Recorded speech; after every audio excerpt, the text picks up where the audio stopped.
Bonjour à tous, aujourd'hui nous allons parler de l'année-lumière, à quoi ça fait référence, à quoi ça sert et comment est-ce qu'on fait pour calculer, convertir des distances en kilomètres en années-lumière et inversement.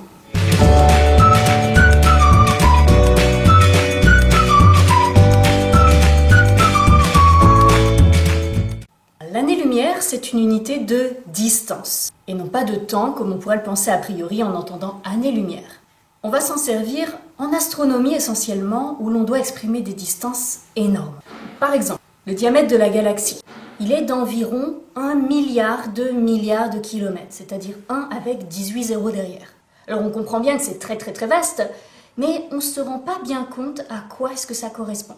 Et c'est pour ça que d'autres unités ont été instaurées pour parler de ces distances extrêmement grandes. Donc une année-lumière, ça correspond à la distance que parcourt la lumière en une année dans le vide.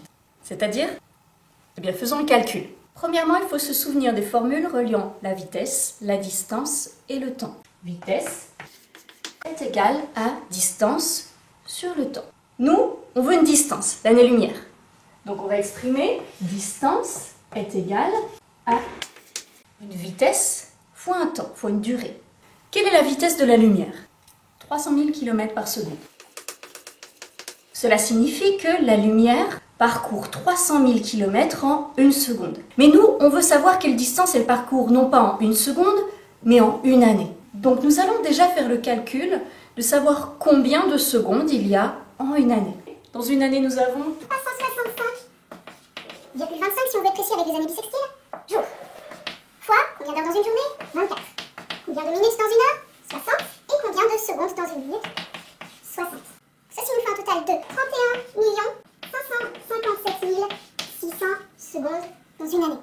Donc, la distance d'une année-lumière va être égale à la vitesse 300 000 km par seconde fois le nombre de secondes dans une année, 31 557 600. Une année-lumière est environ égale à 9,461 fois 10 puissance 12, c'est environ égal à 10 puissance 13 km.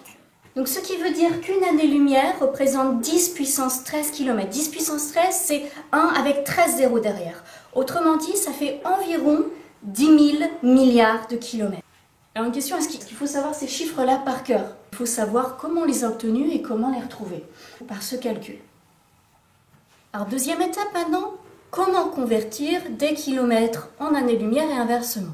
Donc revenons à notre galaxie. On a vu que le diamètre de la galaxie, c'était environ 1 milliard de kilomètres. Autrement dit, 1 avec 18 zéros derrière, que je vais écrire en puissance de 10. Diamètre de la galaxie, que je vais appeler D, est égal à 10 puissance 18 km. Et j'aimerais savoir combien ça fait en années-lumière. Il s'agit de faire juste un produit en croix. Disons qu'on fasse un tableau avec les années-lumière, les kilomètres.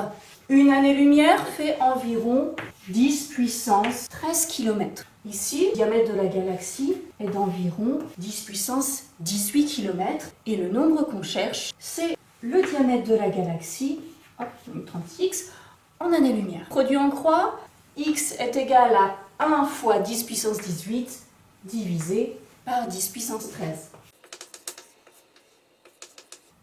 Maintenant, petit calcul sur les puissances de 10. Il faut savoir que quand on fait une division de 2 puissance de 10, on soustrait les exposants. X est égal à 10 puissance 18 moins 13. Donc x est égal à 10 puissance 5. Le diamètre de la galaxie ici vaut 10 puissance 5 années-lumière, autrement dit 100 000 années-lumière. Donc cela veut dire que la lumière met 100 000 ans à aller d'un bout à l'autre de la galaxie. Voilà comment l'interpréter. Et ces années-lumière, on peut s'en servir pour tous les objets astronomiques. Par exemple, quelques valeurs, l'étoile la plus proche du système solaire, elle s'appelle Proxima du Centaure et elle est à 4,2 années-lumière. Autrement dit, la lumière émise par Proxima met 4,2 ans à parvenir jusqu'à nous.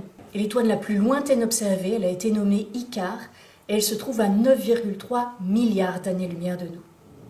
Et cela a des conséquences et je vous en parle dans la prochaine vidéo. Au revoir.